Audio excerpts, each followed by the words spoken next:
Good morning friends, मैं प्रवीण आप सभी को अपने इस यूट्यूब चैनल पर स्वागत करता हूं। Save tree save life. Tree के बिना, पेड़ के बिना, वृक्ष के बिना पृथ्वी पर जीवन संभव नहीं है दोस्तों। वृक्ष कार्बन डाइऑक्साइड और ऑक्सीजन का आदान प्रदान करती है। बहुत सारे वृक्ष रात में कार्बन डाइऑक्साइड देती है और ऑक्सीजन लेती है, और हम लोग भी कार्बन डाइऑक्साइड छोड़ते हैं और ऑक्सीजन लेते हैं। इसीलिए कहा जाता है कि रात्रि के समय में वृक्ष के नीचे नहीं सोना चाहिए, नहीं तो उसका साइड इफेक्ट हो जाता है।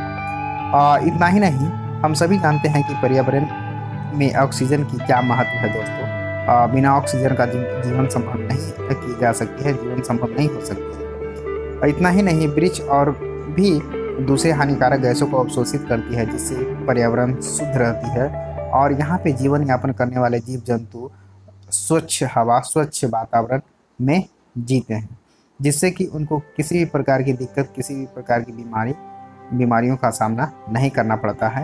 इतनी ज़रूरी है हमारा ये वृक्ष। वृक्ष वातावरण को शांत रखती है, वृक्ष वातावरण को शांत रखने में मदद करती है दोस्तों, ठंडी महसूस करवाती है। वृक्ष पक्षियों को आश्रय प्रदान करती है। जो घोंसला बनाया जाता है पक्षियों द्वारा, वो वृक्ष पर ही बनाई जाती है। और इतना ही नहीं, वृक्ष भोजन प्रदान करते हैं। जितने भी प्रकार के फ्रूट्स, फल हम लोग खाते हैं, वो सारे के सारे इन्हीं वृक्षों के द्वारा प्रदान किया जाता है दोस्तों।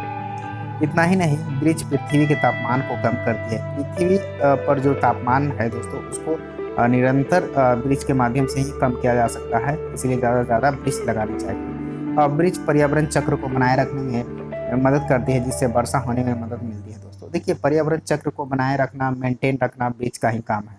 इसलिए ज़्यादा से ज़्यादा वृक्ष लगानी चाहिए। वृक्ष के बिना पृथ्वी पर जीवन यापन करना असंभव है दोस्तों। कोई कल्पना ही नहीं की जा सकती कि वृक्ष के बिना इस पृथ्वी पर जिया जा सकता है। जितने भी प्रकार के जीव जंतु हैं, उनको श्वसन की आवश्यकता होती है। श्वसन के द्वारा ऑक्सीजन की आवश्यकता होती है, और ऑक्सीजन नहीं मिलेगी तो वो यहाँ पे जी नहीं पाएंगे, रह नहीं पाएंगे। वर्षा होने का भी सबसे बड़ा मुख्य कारण यही है दोस्तों। मिट्टी की कटाव को वृक्ष के माध्यम से ही रोका जा सकता है, वरना ऐसे नहीं रोका जा सकता है।